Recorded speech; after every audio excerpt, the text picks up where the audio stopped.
next topic. But one of the videos that I do want to show y'all is this Bernie Sanders video. So since Danny said that I'm only showing right-wing videos and making these points about Democrats not being a true democracy, all these negative things that I'm saying about Democrats, you're saying that I'm getting them all from right-wing sources.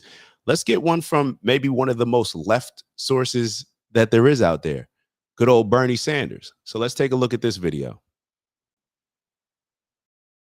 You know, I ran in 16, I ran against Hillary Clinton, and I ran in 20. Yeah, I remember. And I felt like you didn't get treated fairly, to be honest with you. And that's what happens when you take on the establishment. So what happened is we won the first 3 primaries, and then the establishment got very, very nervous. You see what he said, Danny? They won the first 3 primaries. Like, there's actually a primary that you're supposed to have to go through in order to become the nominee representing the Democratic Party going for president of the United States of America. This is what he's saying. See, we look at it always as Democrat versus Republican. I don't think that's really the fight. I don't think it's really Democrat versus Republican. I'll be honest. I think that obviously is always going to be there, but I believe that the real fight is if you are pro-establishment or if you are fighting against the establishment. RFK Jr., I don't know whether, I mean, he's technically an independent, but calling somebody a Democrat or calling somebody a Republican, it doesn't even matter anymore, because it doesn't necessarily come with a set of policies. RFK was saying this in the video before. He was saying, like, all the things that a Democrat used to be representative of, it's no longer.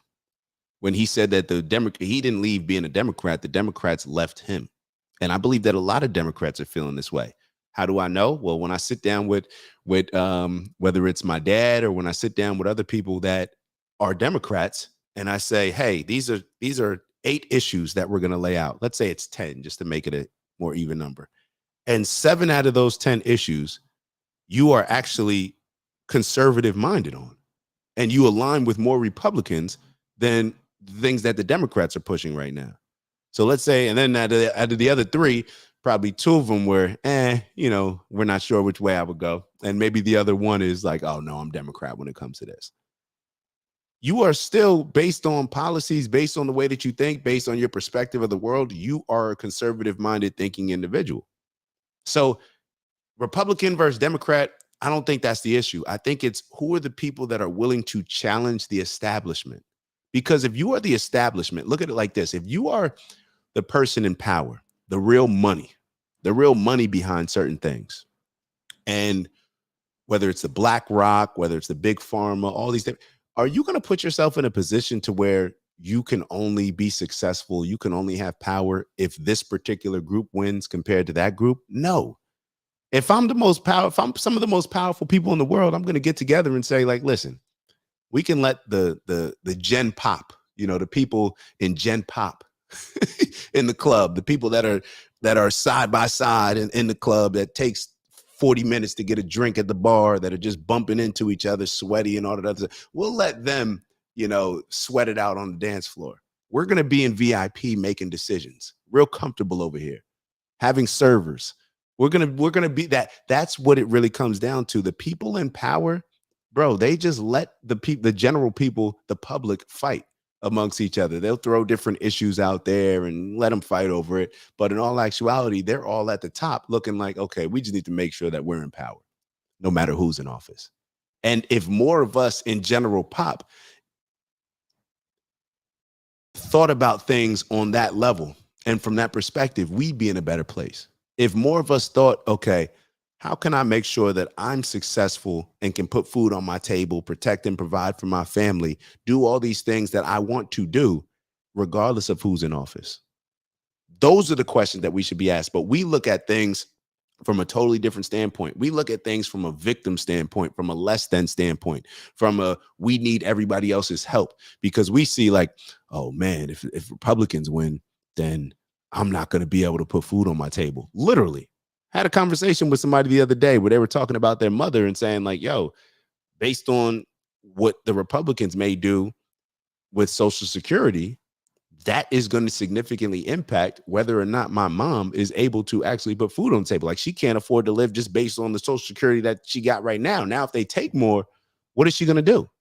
So those are real fears. But what I would suggest is us getting to the root of the problem and us looking at how are we in a position to where the person that wins the presidency, like, we worked our entire lives, whatever, even if we're just starting off in work, it should be understanding that mindset. How can I be in a position to where, based on, oh, if this party wins or if that party wins, then I may or may not be able to put food on the table. That's like watching a basketball game. We might as well just bet everything on the Super Bowl or bet everything on football games, because that's what we're literally doing. We're literally looking at it like, yo, that's a good game. All right, so if this person wins, I can't put food on the table. If this person wins, I'm at least okay. Like, I'm check to check, but I'm all right. That's the wrong way to look at things. But let's get back to the video. And there were a whole lot of candidates in the Democratic primary.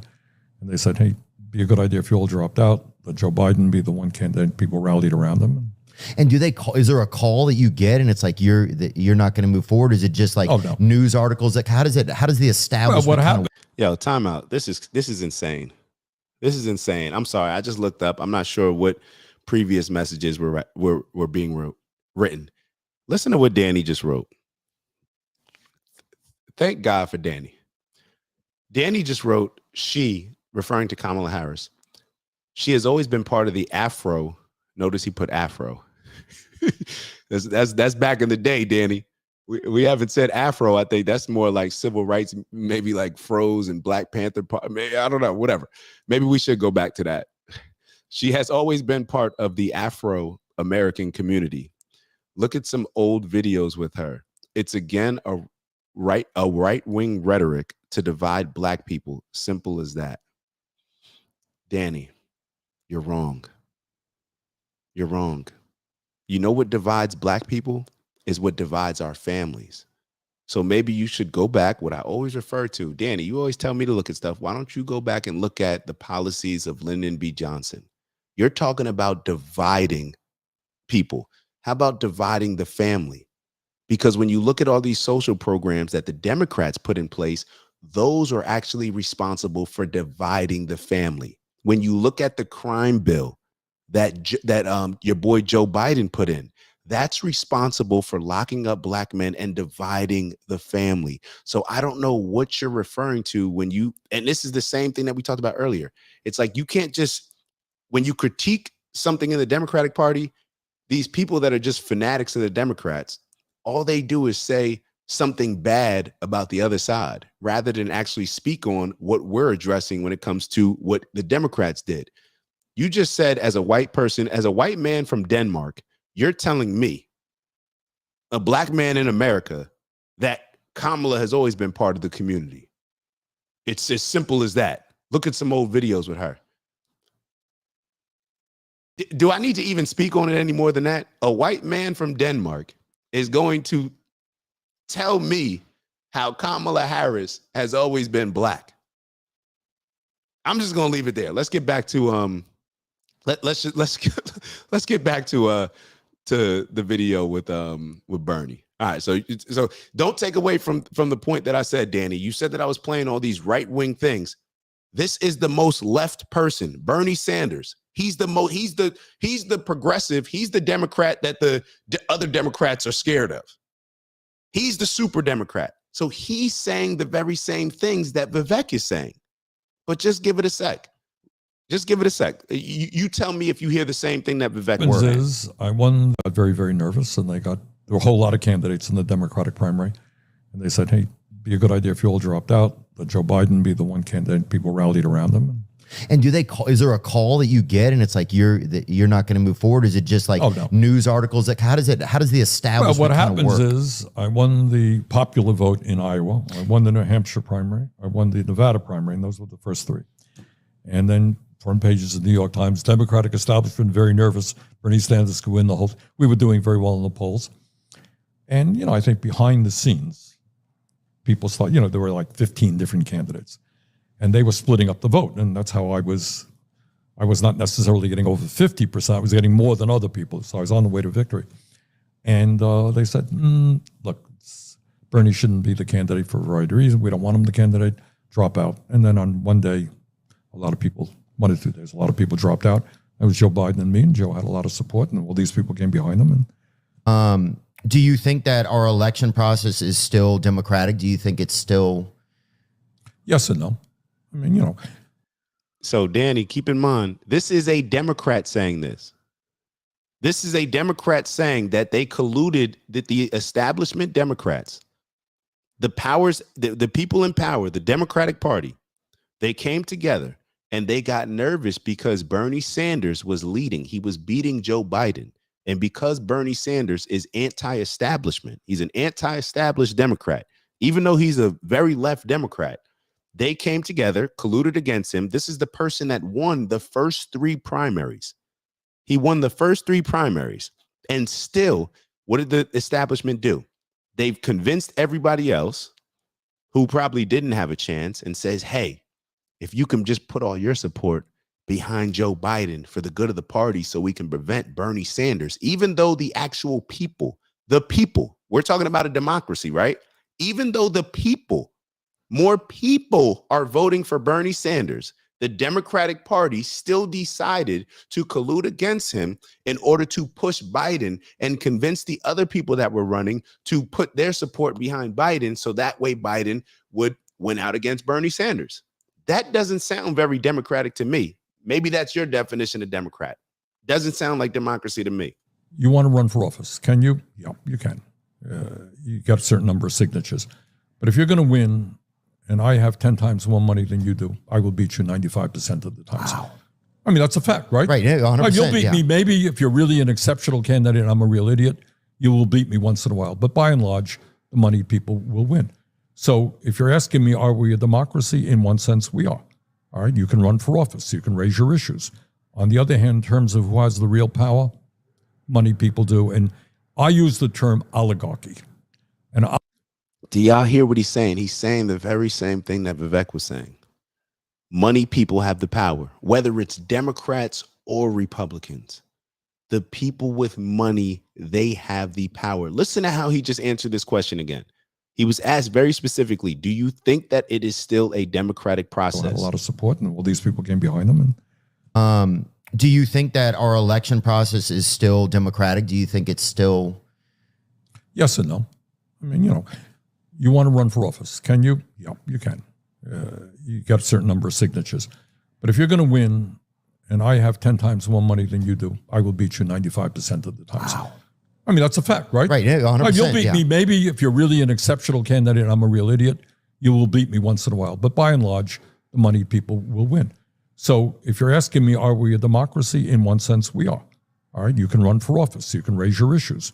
On the other hand, in terms of who has the real power, money people do. And I use the term oligarchy. An oligarchy is a society where small numbers of very wealthy people control the economic and political life of the country. I think we are moving rapidly in that direction. Sounds like the very same thing that Vivek said. That's very scary. That's very scary. And I know he's saying it in a very nonchalant way, but that's very scary. That's not a democracy. A democracy is based on the voters establishing their representation and their representation reflecting based on what the voters, the people, want to happen, what they vote on. And that's not what's happening right now. And this is why, so think about this. When he says that we're moving closer and closer to this oligarchy, where people with money have all the power, think about it like this. Why do you think the people with money are the biggest donators, are the biggest contributors to, stop playing. There has been an emergency reported. Yeah, hold on. All right, I'm gonna put on. There's been an emergency. Danny reported an emergency. It should go off in a second. This is what I'm gonna do. I'm gonna play another video. What did I say? It's gonna go off in a second. All right. So getting back to this point, I'm mad that they just interrupted my point. Well, this is what happens when you have these, what he's saying that it's going to move to an oligarchy. The people that he's talking about with money, those are the people that contribute to the news stations, whether they're contributing to Fox and pushing a conservative agenda, or they're contributing to CNN, MSNBC, ABC, and pushing a very liberal agenda. So what ends up happening is we think that when we watch the news, when we watch the stations that already push the view that we want to see, when they validate how we want to feel, when they validate what we want our perspective to be right. So therefore we listen to news stations that align with our perspectives. So therefore what happens is we watch these news stations that push certain things that we want to hear because we want to prove to ourselves that we're right about the way that we think. But what ends up happening is these news stations, a lot different than, let's say, 20, 30 years ago when they were more objective, more biased, especially when it when it comes to journalism. The journalist standard was much different. It was less biased, more objective. Now, when you look at the news stations, what are they doing? All they're doing is pushing you to think a certain way, to vote a certain way, to feel a certain way. That's being controlled by the people with the money. They are now able to tell people that are very gifted in communication, these news pundits, whether it's Joy Reid, Rachel Maddow, you got to give credit where credit's due. They do a very good job in expressing their points and getting their followers to get on board. They do a good job. It is what it is. And it's the same thing with Fox. You see the Fox analysts. I actually don't watch Fox as much, to be totally honest. So I don't really know a lot of their names of the people that are on there, but I'm sure that they are very good in communicating their point for their particular audience, because all they're doing, their job is to not give things objectively. They're just pushing you one way or another based on who contributes to their salary, the same way that you would do it. Let's just be real. Most of us, if they said that if they came into you right now, into your job and said, hey, we're going to triple your pay. We're going to triple your pay, but we need you to do A, B, and C. Even if A, B, and C are not necessarily aligned with your morals and your values and, you know, how you thought the company should run, you will figure out a way to justify why this is the best way to go about things, just to make you feel better about getting 3 times that pay. You making 50,000, big difference when you bring it in 150. Just ask your wife or your significant other. Ask your kids. Big difference. You making 100,000 and they start to throw $300,000 your way. Yeah, big difference. All of us are considering, listen, how can I justify this? It's just, it's become human nature. So this is a thing that's very dangerous. This is what we're seeing. And this is why when we watch a lot of these unbiased or these biased news stations, we end up going a certain way, thinking that we are actually the ones making the decisions. And in all actuality, they are forcing us to think a particular way. They're forcing us. And since we're on this topic, hold on. Since we're on this topic, I got to show y'all something, because a lot of people may not understand that when it comes to the news, the government's behind it, the big money's behind it, associated with it, all these different things. But also what some people may not realize is what I'm getting ready to bring up. Hold on. Let me show y'all this video. I think, who sent this video over? I'm not sure. I'm not sure who sent this video over, but I want to show y'all this. Are we done with the Bernie one? Let me make sure Bernie is finished. Yeah, I feel like to me, it feels like a almost privatized communism in a way. Right. That's a very good point. It's an interesting way of looking at it.